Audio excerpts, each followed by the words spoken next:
Hey, welcome to this CUBE conversation. I'm your host, Lisa Martin. I've got two guests from NETSCOUT here with me today. Eileen Haggerty joins us, the AVP of Product and Solutions Marketing, and Jason Chaffee, Senior Product Manager. We're going to be talking about the importance of quality end user experience with UC&C, Unified Communications and Collaboration Services, for something that will be near and dear to all of our hearts, employee productivity. Eileen, let's go ahead and start with you. The impact of COVID on UC&C, what has it been? Oh, Lisa, great question, because we really have seen an evolution in the importance and reliance on UCC.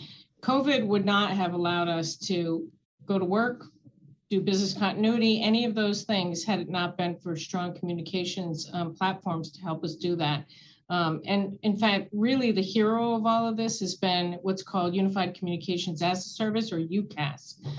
Enterprise businesses really depended entirely on the communications between the home office and the employees remotely. This is also known to be the way we all went to work. It was no longer a car. We picked up the phone, basically, or the computer.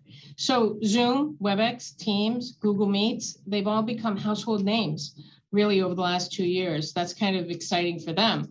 And businesses during that period of time expanded their tools to keep business running and employees in communication using these very platforms. NETSCOUT, and we'll refer to this a couple of times during this conversation too, Lisa, we did a survey at the end of 2021, IT leaders, about their use of UCaaS and UCC during this period of time. We found that almost all of them had used collaboration tools and in fact added to their arsenal of tools during this period of time, to such an extent that they're now ranging the majority of from between 3 and 9 different platforms that their corporate employees use. This became unwieldy, of course, during that time. And so their strategy going forward is going to be to reduce some of that number, but pretty interesting details. Yeah, between 3 and 9 is a lot. And certainly the UC&C became a lifeline for all of us, professionally and personally. Even my mom learned how to use Zoom during this time. I was pretty proud of helping her with that. But Jason, talk to us about all these new communication services. We're completely dependent on them, but overall, what have you found out in terms of how they worked out? Well, to be honest, I think from the IT organization, it's been a challenge. It's been difficult. I think every IT organization is really motivated to ensure the quality of the services throughout the whole company. But, as you can imagine, the increase of these communications Eileen just talked about during the pandemic is just significantly increasing the number of IT help desk tickets that have come through.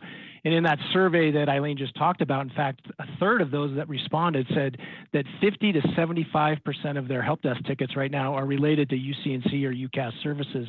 And in fact, they say that over half of them have said that they get those tickets at least once a day, if not multiple times a day. And I think another big aspect of this that's been a challenge is, everybody working from home now in the whole hybrid environment. And, IT teams are really trying to understand and make sure that they get the same delivery of services if they were in the corporate headquarters. And I think they felt a loss of control and visibility in the services that are being delivered. I think the other thing that came out of this survey was about 25% of those said that they could get these issues, if and when they happen, resolved in just a matter of minutes. But, most said that it can take hours or even days to get through those. And that's obviously a really bad look for the company and really hinders productivity. So overall, I think, I'd say it's been a challenge. I think, this onslaught of services that have come through and hampered and that everyone's trying to manage and get through, along with the lack of visibility when everybody's working from home. Of course, it's been fantastic for those of us that are working from home and made everything easier, but I think it's just made it that much more difficult for the IT teams that are trying to manage this new environment. Right, definitely difficulty behind the scenes there. You talked about the 25% of IT organizations being able to resolve quickly, but that leaves 75% of organizations where it takes more than a few minutes. And I can imagine individually that might not be a big impact, but Eileen, overall, if it's taking more than a few minutes to resolve UC&C IT help desk issues, what's the overall impact to a business? It can be significant, and we hear a lot of little stories, sadly, sometimes on Lester Holt's evening news.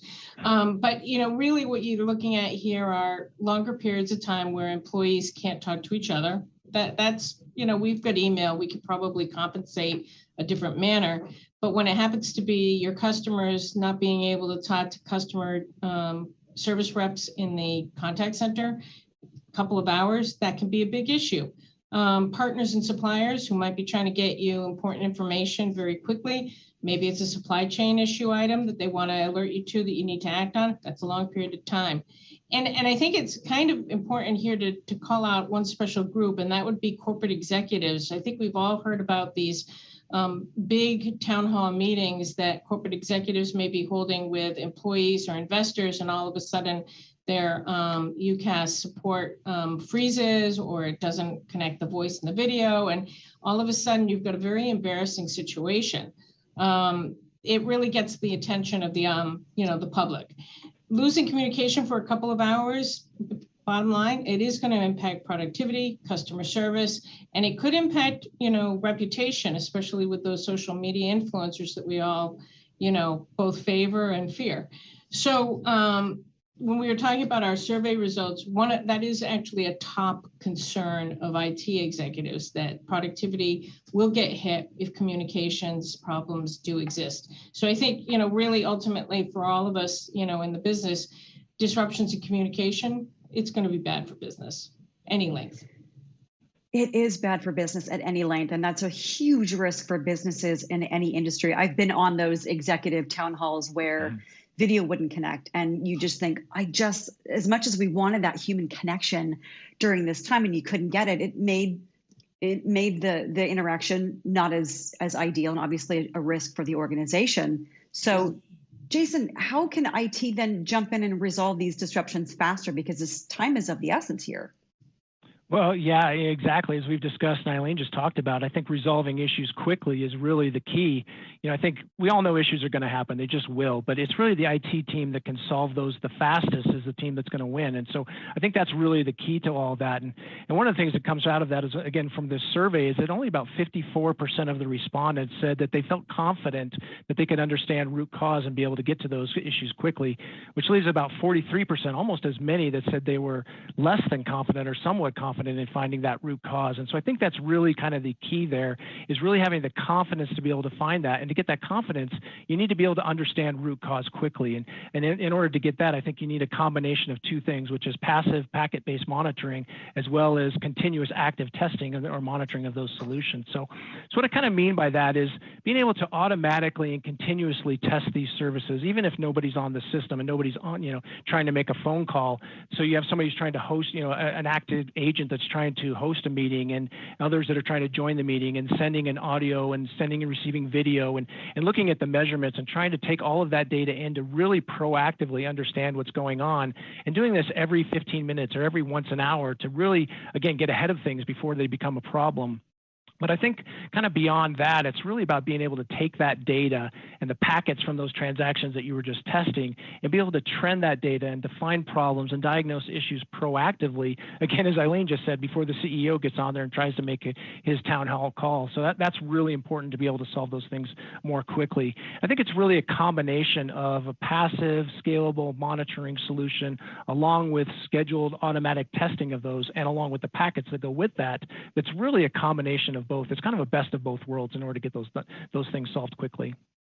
To get them solved quickly, I want to go back to something that Eileen said. You mentioned the word confidence, and I think it's important to point out that you're not saying that trivially, that IT needs to have the confidence that it has the right solutions in place to discover these faster. Eileen, from your perspective, talk to me about what that confidence means to IT and how it can shift up the stack to the C-suite.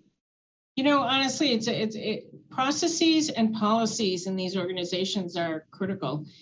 They need to be able to notice when the temporal ticket comes in, and there's a lot of them, let's face it, and they're coming from all kinds of locations. Now it's some of the remote offices, some of them are still people at home.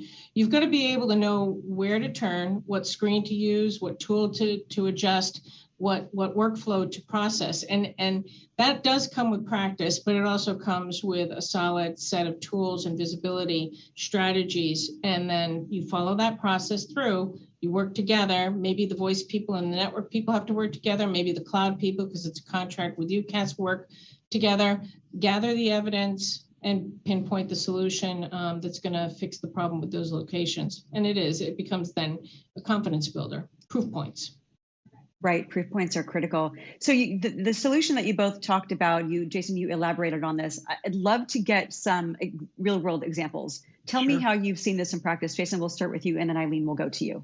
Okay, yeah, great. I was just thinking of one that we had that really was one of the largest insurance companies in the country, if not the world.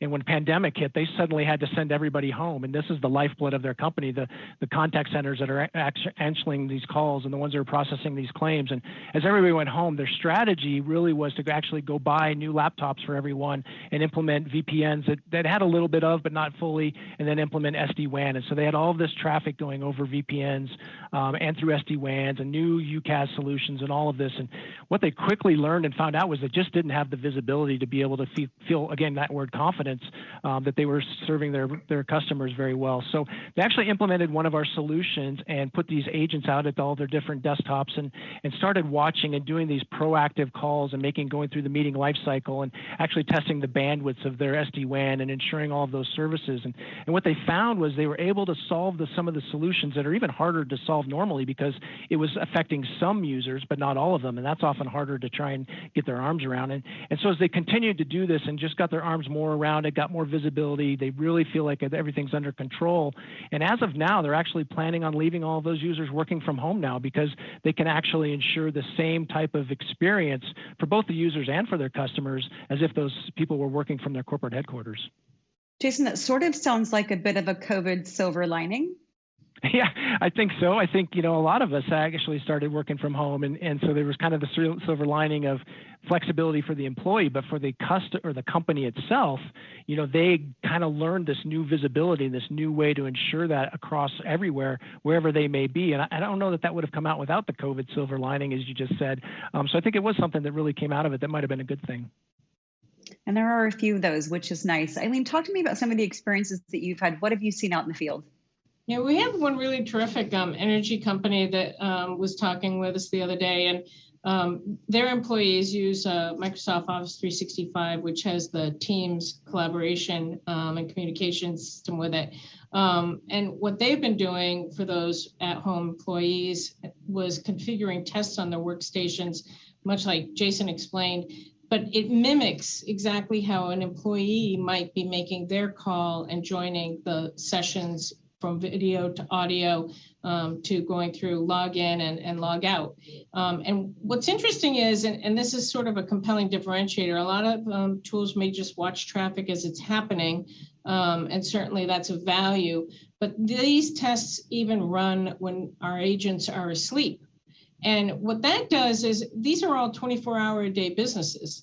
And so maybe they have follow the sun contact centers or whatnot, and something's happening in one part of the world, but then it's rolling to others. And we have all heard those disaster stories online when we wake up and we're hearing it on the morning news.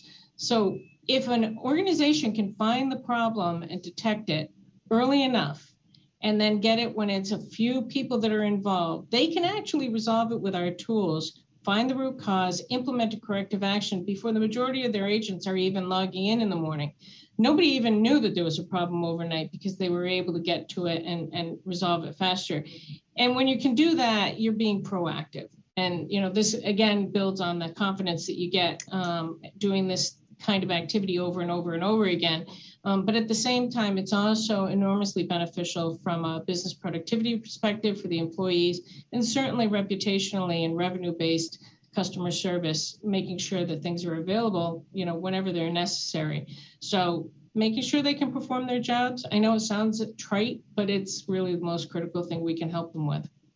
Absolutely, because I think, Eileen, one of the things that I've always thought for years is that employee productivity and employee satisfaction is directly tied to customer satisfaction, customer delight. And as you talked about, there's plenty of social media influencers who are happy to share news, good or bad. So that employee productivity is a direct relation on the customer satisfaction, the brand reputation. Jason, what are your thoughts there?